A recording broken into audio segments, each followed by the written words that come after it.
Hello, Rmis 4th grade bass players. This video is intended for bass players only. Um, so we're going to be looking at page 10 and 11, and we're going to be talking about an advanced technique called shifting. So obviously this is not a bass. I'm sitting down. This is my cello, and this is Louise. So, you have tape. So you have your first finger tape, and then space, space, space, your fourth finger tape. And you've got a tape down here, and you've got a tape down here, okay? Now, this, what we've been playing in, on our G string and our D string, is first position, okay? In your book, it actually has it marked underneath the note as a Roman numeral 1, okay? But today we're learning about third position. So that's when you take this hand shape, 1, space, 3, 4, okay? Try to make sure I get a good angle on it. We take that same hand shape and we're going to move it down to our third tape. Our first finger is going to be on the third tape, space, together, the fourth tape, okay? So not up here, we're going up here, and this is on the G string. So if you look on your page 10 in your book, you're going to see D, and D is up here, okay? So what I want you to do is I want you to move your hand, go ahead and get your shape, and we're going to come down here. All right. Now this is D. Pinky is D. So will you play 4 Ds for me? 1, 2, 4 Ds. 1, 2, 3, 4. Of course, I'm not making any sound because my D is up here. I don't want to confuse you. So, again, stay in third position on your third tape. First tape, second tape, third tape, space. These guys are friends, right? He's a loner. That's all right. And they're friends. So here we go. 4 Ds. 1, 2, 4 Ds, third position. 1, 2, 3, 4. Make sure, again, we're not bowing right now, but make sure we're pizzicatoing. And we got that thumb right here on the fingerboard. Thumbnail is turned towards the actual instrument. First, second finger. You can use 2 fingers. You can use 1 finger, whichever is more easier. It's up to you. Here we go. Try it again. 1, 2, ready, and 4 Ds. 2, 3, 4. Good. Now, C sharp is next, and I'm going to explain. So in C sharp, we lose the pinky and the ring finger. Please don't try this at home. Don't put these back here. I just want you to lift them up. But right now, I'm pulling them away so you can see easier. So your first finger should still be on the third tape. You have the tape here, right here. And C sharp is actually, he doesn't have a tape. He's in between your third and fourth tape. Okay? So he's going to be right in between. So let's play 4 C sharps. 1, 2, ready, 4 C sharps. And C sharp, C sharp, C sharp, C sharp. Now I'm going to move my hand, because I'm a cello player, I'm going to move it back up here. And what I want to do is play 4 Ds, and then we're going to take a rest, then we're going to play 4 C sharps. You, bass player, should still be down in third position. First finger on the third tape, space, together, the fourth tape is your pinky. That's D, that's high D that's written in the book, okay? And our D sits above the staff. So, there we go. You, third position, pinky. Me, first position, pinky. Here we go. 4 Ds. 1, 2, ready. And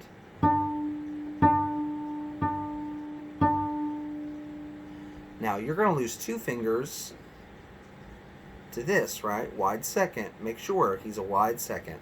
And I'm going to only just lose a pinky. Go. 4 C sharps. 1, 2, ready, 4 C sharps. And ooh, thudded. There it is. All right. So, 4 Ds, 4 C sharps. This is not in the book. This is just kind of getting it in our ear. If you want to, you could play 4 Ds, then pizzicato for open Ds. Okay, just so you hear the difference. This D that we're playing today, that we're learning in third position, is much higher sounding than this open D. And it's written a lot higher. Our open D is the middle line, right? We know that. But our high D is written above. It actually sits on a little line that's added, which is called a ledger line. So if we're looking at number 23, okay, you're going to see above the first note of D, it's going to say 4. That tells you how many fingers. And below it, it's going to have 1, 2, 3. 3 is the Roman numeral. Okay, so it's telling you we're in third position. So not here. We're down here. Not here. Not on the first or second tape. We're on the third, space, and fourth tape. So here we go. I'm going to play back in first position because that's where I have to play as a cello player. You're going to play down here. Here we go. Number 23. We know this rhythm. This is the same rhythm we use every time we learn a note. Rhythmically, it sounds like this. 1, 2, 3. 1, 2, 3. 1, 2, 3, 4. 1, 2, 3. Okay? And we can bow. So if you'd like to pause the video and get your bow, you are more than welcome to do so.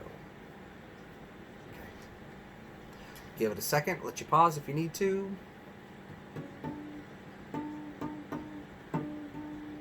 Here we go.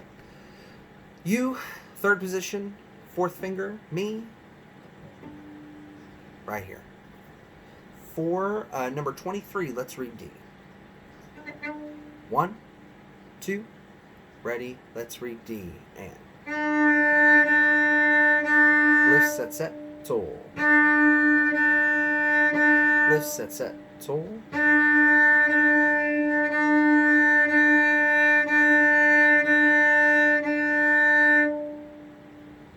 How'd you do? Did you stay in third position the whole time? Did you have 1, space, 3, 4? Okay. If you need to pause, review that section, go for it. If you're ready for C sharp, we're down here in third. And this guy, the pinky, boop, he goes away. Ring finger, he goes away. You should have a space. This middle finger should be in between your first tape and your between your third tape and your fourth tape. Okay? So he doesn't have a tape. This is the first time we've learned a note that doesn't have a tape. Okay? You stay here. I'm going back to first position. Here we go. Number 24, let's read C sharp. 1, 2, ready, and.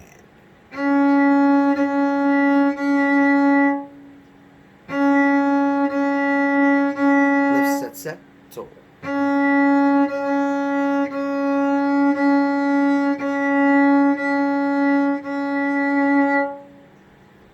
Okay, you need to pause, review that. Remember, before you pause, not the first tape, not the second tape. We're actually moving our hand down the neck, and our thumb traces with the hand, okay? It needs to move together. Don't leave him up here. He needs to come down with you. First finger on your third tape. Not this one, not this one, the next one. They're really close together. Space, 3, 4. That's D. That's C sharp. D, C sharp, okay? All right, we're going to play number 25, takeoff. The only thing you need is high D, so we're in third position, fourth finger, or if you look in the second measure, C sharp. That's third position, second finger. Okay? Here we go, 25. Takeoff. 1, 2, ready, and. Switch to C sharp. Back up to D.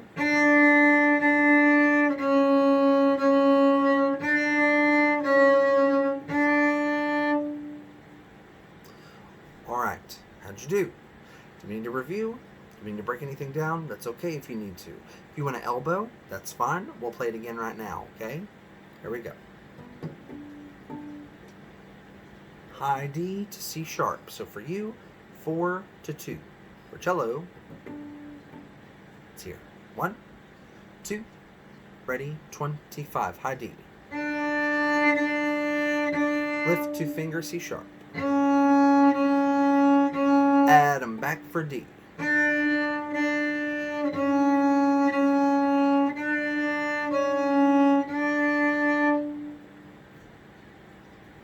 Okay, now we need to learn our A and our B still. So we know our highest string is G, right? Eat a dirty grape. Highest string is G.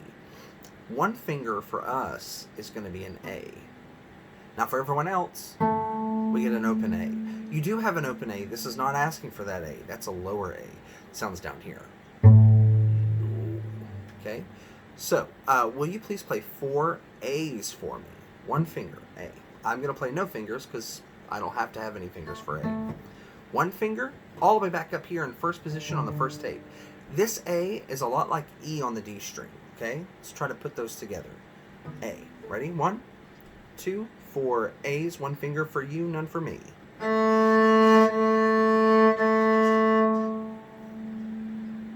All right. Something rattling down here. Okay. Next is B. So if you go over to your D string and remember D, first finger E, space, 3, 4, that's an F sharp. Well, on the G string, your highest string, first finger is A. Think about it. We have A, B, C, D, E, F, G. We got to start over again on A. That's one finger.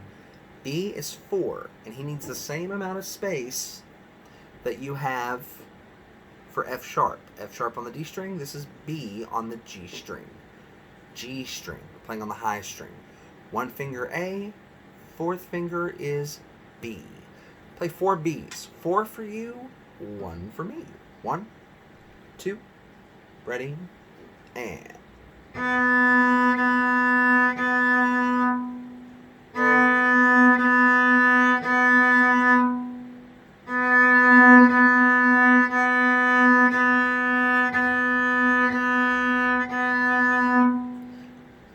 And that's like number 28. Okay, so if you look in your book at number 28, it should say let's read B. And that would be 4 for you, 1 for me. That's what we just played. There's a lot of information in this video, and it's something that I really wish I was in person to work with you guys on. But unfortunately, we're at remote learning right now, which is okay, because it's safe. But things to remember, and we did skip a few. We'll talk about that in a minute. Things to remember. If you look at number 23, that high D is down here. Okay, he's in third position. So we skip the first tape, we skip the second tape, come to the third tape, space, 3, 4. Okay, it's going to be about right here. C sharp, number 24, is 2 fingers in third position. Skip the first tape, skip the second tape. First finger goes to the third tape, space, not beside, space. He's about halfway in between the third tape and the fourth tape, okay? About halfway in between. Last, B, come all the way back up to first, just like we've always been playing in. On the G string, A is 1, 4 is B, okay? Try to have a nice rounded, don't let your wrist collapse. I'm really bad about doing that. I'm sorry, I'll do better. Fourth finger is B, first finger is A. So what I want you to look at and focus on is number 23, number 24, number 25, and number 28. We skipped Caribbean Island. We skipped Olympic high jump. Those are really important, but we're going to deal with those at a later time. Okay? I hope this video helps. If you have any questions, you're confused, anything like that, you can always send me a Remind 101. You can email me, drew.stowers@russellInd.kyschools.us. You can do carrier pigeon. I don't have Twitter. Anything you need, I will help as best as I can remotely, okay? So hopefully that lesson makes sense. Again, it's moving from first position. Remember, our hand shape is this. Moving from first position to third position. You may even want to try doing that. Practice going from B, A, B, 4 fingers, to D. It's this muscle memory. You know right where to stop. Going from A, this is on the G string, going from A to C sharp, A, C sharp, A, C sharp, okay? It's going to take some time, right? It's like walking. You probably don't remember learning to walk. If you do, wow, that's impressive. But, you know, you kind of had to flip over on your belly first from your back, then you had to start to crawl, then you had to stand, then you had to wobble a little bit, then you got to walk and run. So have some patience with this. This is something you've never done before. That's why we have a separate video, because it's a little difficult. Make sure it helps if you let, as you're standing, if you let the instrument lay against you. If it's on an angle where you can see your fingers out of the corner of your eye, if it's too straight, this isn't going to work, because you're going to fight it the whole time. It's going to wobble. If you let it lay against you, putting this brace right here, okay, this nodule, right where your heart is, as long as your base is that high, you want to let it rest against you, okay? So, please, again, if you have any questions, feel free to email, call, whatever you need to do, and I hope this works for you. I'm pretty sure it will, but again, I'm here if you need help, okay? Can't wait to see you guys soon. Bye.